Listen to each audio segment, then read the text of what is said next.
Welcome to the heart of the crusade. And we have a lot of stuff to address to.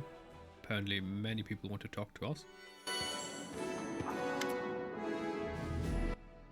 Commander, Anivia greets you with a slight nod. I have some information for you, though what I found out is mostly innocent. It might be a cause for concern. Concern? What do you mean? It's about the well-being of one of your companions. Tell me. Soldiers have been gathering in the graveyard to play cards. We usually turn a blind eye to such things. Though it's against regulations, we let them enjoy themselves as long as they don't cause too much trouble, and that's usually the case. But recently, my people have noticed Social among them, and the gambling seems to be having an unhealthy effect on him. As you know, I usually keep my nose out of other people's private affairs. With all these spies and cultists, I have too much on my plate. As it is, but this time it's about someone you trust with your life, so maybe you should do something about it. This isn't an official report, just a tip-off from a friend. Uttered in a very official setting.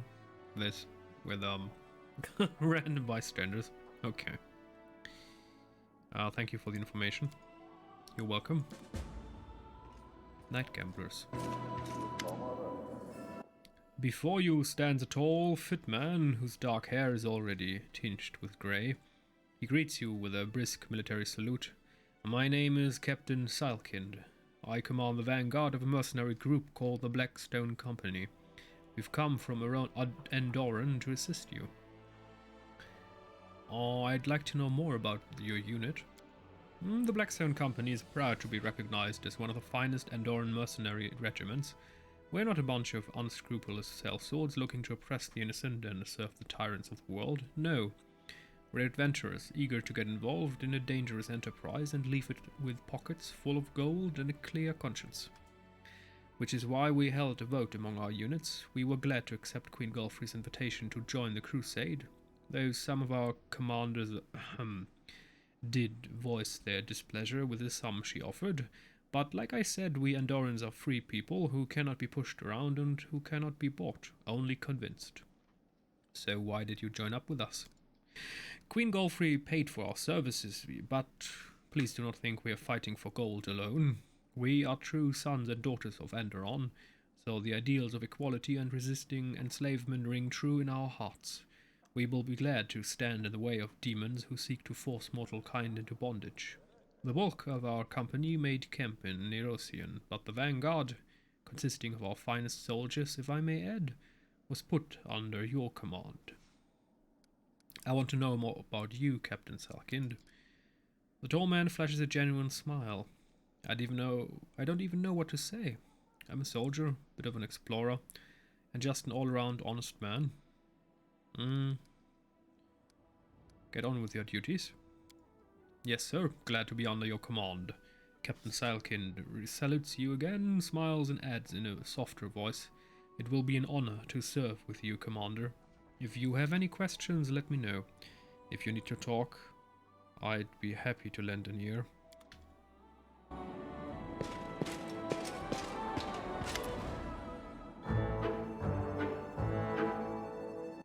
The overwhelming fragrance of roses hits you. What the? Why do we have so many roses? The overwhelming fragrance of roses hits you as soon as you enter the headquarters. Roses occupy every inch of available space, fresh and sweet-smelling, as if they have just come into bloom. The scene is kept off by Duran, who stands in the center of this rosarium with a single red rose in his hand and an expression of utter innocence on his face. Ah, Morgraine, it's so good you dropped by. As you can see, I've been working on a little something, and I'm afraid some of your advisors are less than happy about it. Sure, if by a little something you mean an entire shipment of freshly cut roses teleported here from some southern country. Rebeth shifts from foot to foot, glaring at the flowers pressing in from all sides. You could have outfitted an entire unit with the money you spent on this. Fortunately, they were my own funds, so I spent them as I saw fit. This gloomy citadel needed an injection of beauty. Drain brings his crimson rose to his face and inhales its scent, his eyes never leaving yours. That's none of my business, of course, but I've known you a long time, Drain RND. This whole thing looks like another scandalous stunt concocted to rile up the Crusaders. If you want to pay court to the commander, don't do it in our headquarters.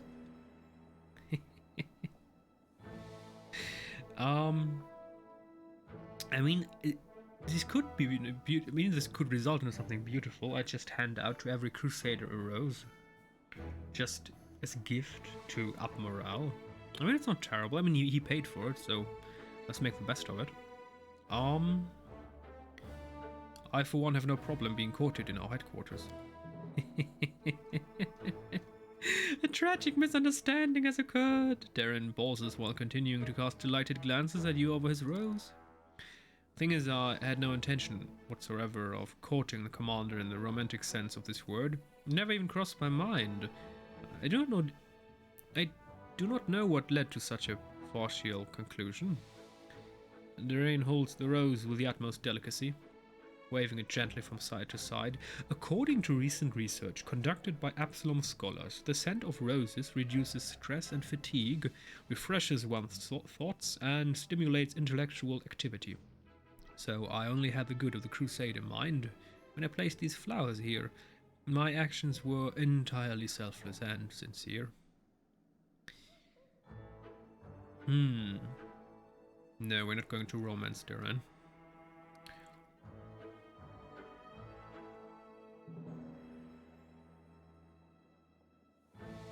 Unmentionable. Wait. I couldn't care less about roses. The spark gleams in Duran's eyes. Oh, well, that one cut direct. But that only makes things more interesting. I do believe my work here is done. Till next time. Okay. Oh, next ones. Grandma Gretlin, the director. Grandma Gretlin lowers herself into a bow. Yeah, a bow. Not a bow. Good day, your commandership. It is we, the artistic board of the next door theatre.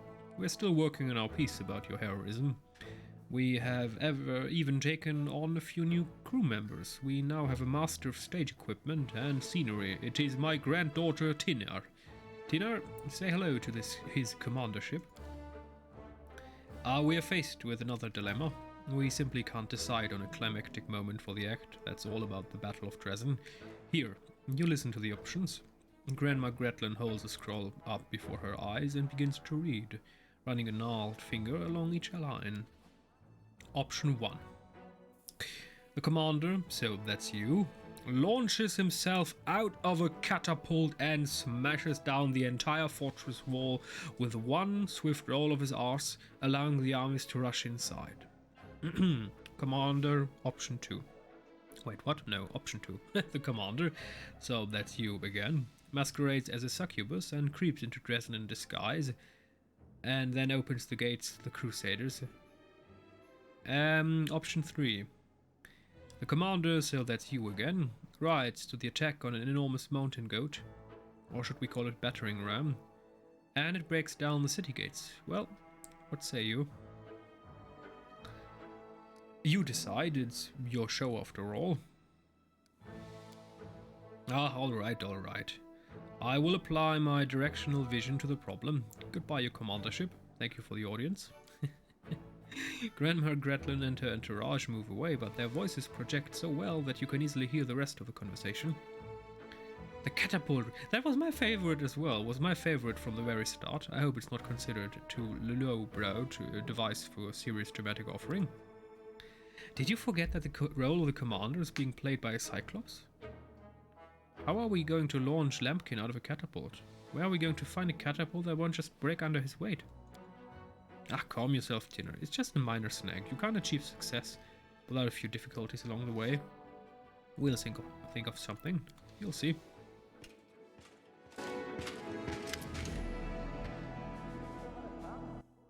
Tall, gaunt half-elf salutes you solemnly.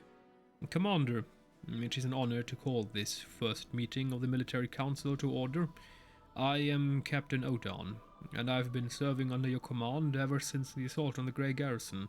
I will do my best to be of as much use to you as possible in this role. The foundation of the military is cold calculation and discipline.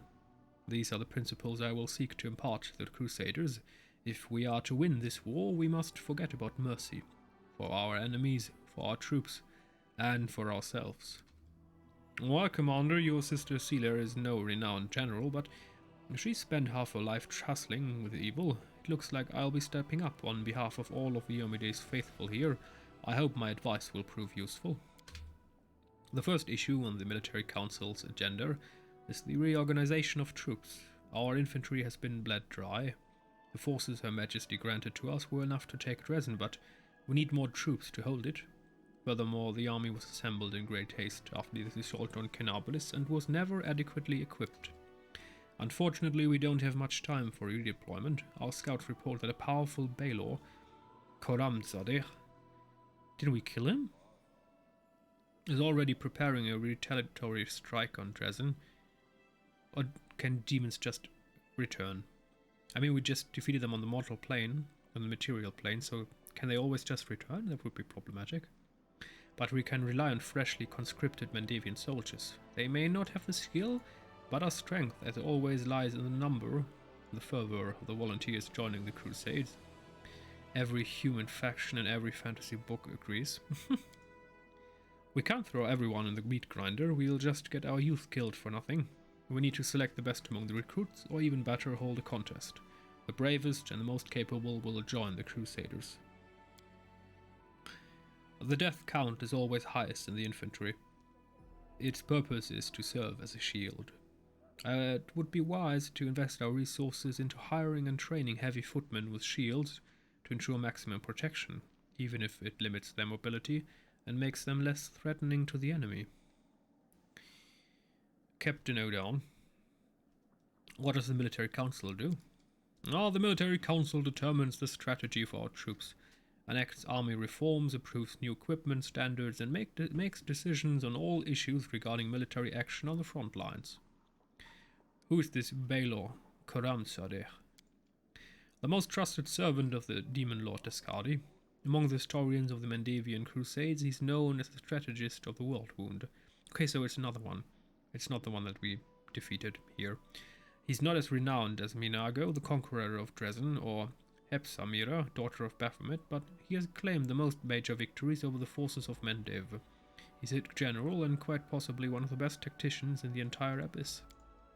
I've been studying his style of warfare for years. He may seem like an ordinary demon, another typical war taskmaster, but that's a fallacy. Or fallacy. Like a beast following his scent, he senses weaknesses in his enemy's defenses and strikes at them, sending soldiers to bring targeted carnage. His uncanny charisma attracts more and more soldiers to him, so he's never short on troops and sacrifices them like pawns whenever he pleases in order to achieve his victories. Koramzadeh is the face of the demon host. For many years I've been gathering research on him, preparing for the day our armies would clash with his once more. I hope my council will help you defeat him, but so far, Koramzadeh has known no defeats. I have a question for my advisors. Sealer, have you ever commanded an army before? Not on a scale like this, of course not, but I've fought evil and I know its tricks. Besides, war makes people careless, and it's always useful to have a paladin advisor around to remind you at a crucial moment what we are actually fighting for, right? Regil, why do you wish to sit on the military council? I have command experience, and I intend to impart to the Crusaders at least a modicum of the discipline and rigidity of the Hell Knights. The quality of the Mendavian staff currently available to you leaves much to be desired. Regil glances at the wincing Captain Odan. That much is certain. Who are you, Captain Odan? Captain Odan bows ceremoniously. I've served on the front lines of the Mendavian army for over 25 years, and in that time I've gained a wealth of combat experience. His voice sounds calm, but his face darkens at the mention of a wealth of combat experience. I'm considered one of the foremost experts on tactics and strategy in Queen Golfrey's Officer Corps. I've spent my whole life studying the craft of warfare, and I'm familiar with the thoughts of all prominent military leaders of the last 5 centuries. Furthermore, I wholeheartedly believe in the traditions of Mendiv's military art and will gladly share my knowledge with you, Commander. I want to hear the opinions of my advisors. Sealer, do we really need only the bravest and most capable for our infantry? I mean, we can't send untrained rookies to a slaughter. We have the right to command only those who are ready for battle, those who can defeat the enemy. We must find out who has the skill and the guts. Contests are perfect for that, and a little excitement for our warriors couldn't hurt either. We won't get that many winners, but their strength will come from their prowess, not their numbers.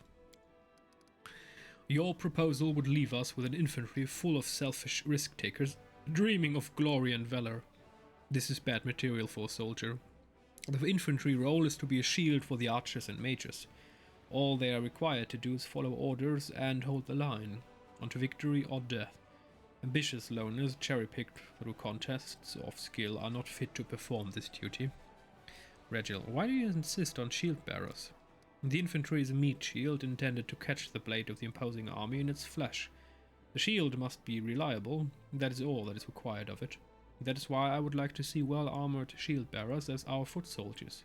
We must have the option of pitting ranks of footmen against a tide of rampaging demons, knowing with certainty that they will not scatter or die until they have completed their task. Captain Odan, you just want to gather up some recruits for Mendev? Yes. Institute a draft and try to amass as many new soldiers from Mendev and other lands as we can. We've always drawn our strength from our zeal and our determination to oppose evil. If we start holding contests or selections, we'll turn a holy crusade into a job for the chosen few and scare away future volunteers. If we try changing our tried and true tactics, we lose valuable time, and our army is in need of fresh blood right now. There is one problem with your idea. The tried and true tactics led to 5 crusades, which ultimately did not result in the enemy's defeat. So we need to change tactics, otherwise we will not succeed. So, proficient warriors, shield bearers, new recruits. I want the most proficient warriors. We're going to hold contests and select the most proficient warriors. I mean, shield bearers is fine. I mean, he is right with one thing. Melees, they aren't doing the biggest damage, they're just supposed to hold out. Okay, we'll put our faith in a tight formation of shield bearers. Regil's expression remains impenetrable. I will monitor the recruiter's work and the preparation of all necessary equipment. Thank you for your time, Commander. When the reforms are finished and the ranks of our infantry are replenished, I will assemble the military council to discuss new decisions. Ah, okay. So we're done here. Have you figured out how the demons have been sneaking up on us? Anivi answers with scarcely concealed irritation. No dice. Our scouts crawled over the area, down every hole, nothing. The grey road was completely empty, and then BAM! A whole army popped up like a jack-in-the-box. My only lead is a few scouts who didn't come back from the gorges to the southwest, but we found no sign of secret paths or underground passageways, and definitely no route we can use to quietly move a large force through, but I feel it in my gut. There's some evil scum out there, we just have to look harder. Of course I could send out more scouts, but they might just disappear like the first ones. Why don't you go there yourself and find out what's what? Anivia punches her fist into her palm. You know, I'd like to give that rat Nura a good shake. How long was she serving the demons, I wonder? I'd bet good silver if I turned her upside down and shook her as hard as I could, something interesting would fall out, not just lice. What do you think of my new powers? Anivia looks at you with a tinge of embarrassment. Don't take this the wrong way. I'm not brown-nosing here, but you were the commander the crusade needed. Righteous, good, and with justice in their heart. Sometimes you look at these high and mighty true believers and their perfectness makes you want to throw up. But I don't get that from you. I jump into the jaws of a demon for you. Did you find out anything about where Minago is now? Anavia shakes her head sharply. Nope. 0. Zilch. Oh, lot of nothing. The scum melted into thin air. Soldiers saw her jump out of the window, run through the square in front of the citadel, and suddenly disappear. Haven't heard anything from her since. And I don't like it. I'm telling you, this is bad. First of all, her kind doesn't just give up.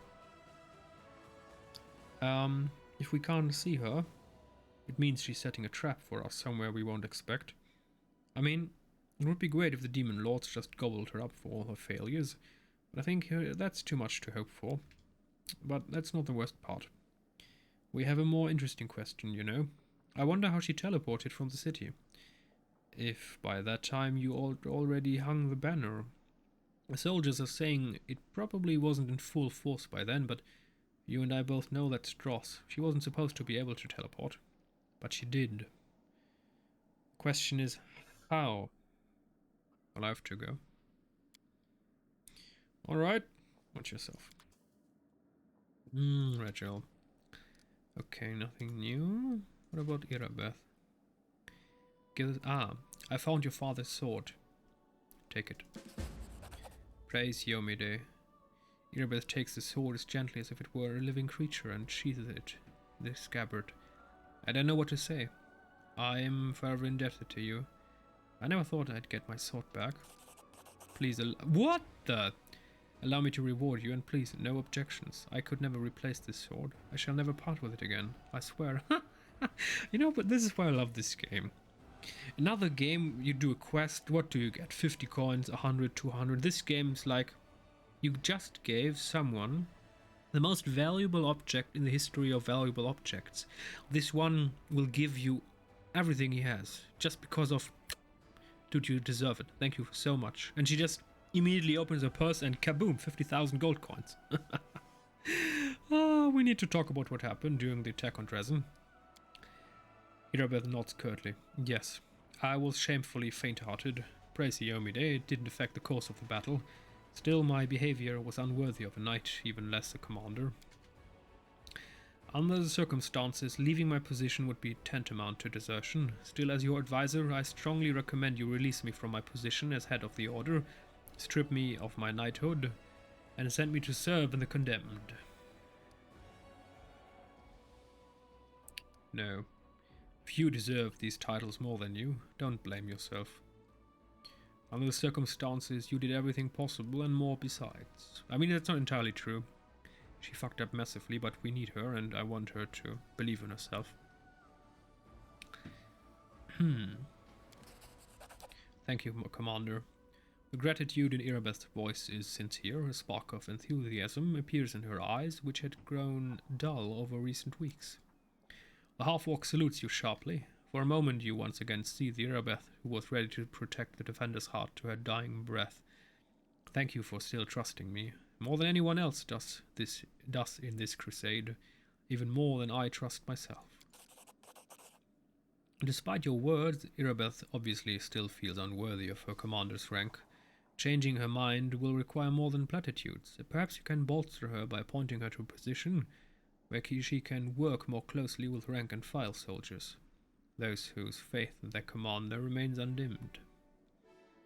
How's the Eagle Watch doing in Kinablis? Everything is going well. I was wary of handing over the reins. At first, I was afraid that everything would fall apart without Anivia and me, but I took a risk and left a very clever lad in charge, a tiefling, as it happens. He infiltrated the cult alone. I couldn't imagine a tiefling wouldn't be on their side. He exposed an entire cell. I personally knighted him just before the city was attacked. Of course, there were many who weren't happy about it, but it's not my job to make people happy. He hasn't disappointed. He has built up the Order's ranks again, and is running everything so smoothly.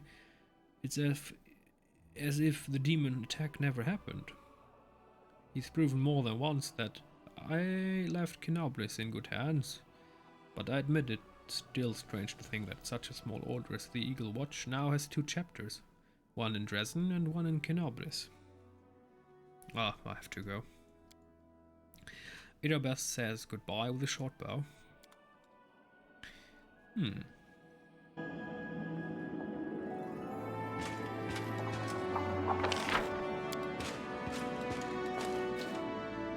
Darren's gift. An intoxicating yet delicate fragrance rises from the rose petals. Why don't we just give every soldier or every citizen that comes to the citadel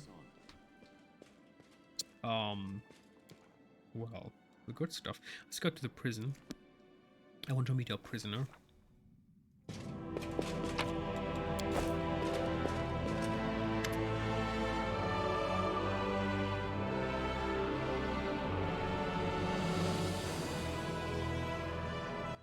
Nora bares her teeth like a cornered rat. Come to gloat? I need information. Do you? And why would I give it to you? Because helping me is your only chance to earn a pardon. I don't want to your pardon. If you want to kill me, then kill me. On second thought, you know what? I don't care. I don't care about you or the demons or myself, especially not myself. What do you want? Who did you work for? The Templars of the Ivory Labyrinth, cultists of Baphomet. Some serve him for rewards, others serve under dire threat. Some fools even think they'll earn transformation into demons. I only served because it was my chance at revenge. The Grand Master leads the Templars. He is a mysterious figure, said to be more of an ideologue than an actual commander. All the cultists I know answer to a woman named Jerebeth. I never saw her myself, but I heard that she's dazzlingly beautiful, and when she speaks you believe her every word, even if you know that she's lying through her teeth. I have absolutely no idea where to look for her. But I know there's someone much more powerful and dangerous, someone the common followers never see. Rumor has it it's Baphomet's flesh and blood daughter. Something like reverence seeps into Nora's voice. Minago also gave me orders, but I don't think I can tell you anything they knew about her. You've met a few times already. Are there any other cultists in the Crusader army besides you? I think so, but everyone I knew about has been caught by the Eagle Watch. Erebeth sends a lot of us to the gallows, but Baphomet will always find new servants. Always. Anyone could be a cultist. Even Erebeth herself. Of course. Ah, you think you can tell your friend from your enemy? Nora chuckles cruelly. Think again. You were never my friend. You were just some random weirdo that was assigned to the crusade.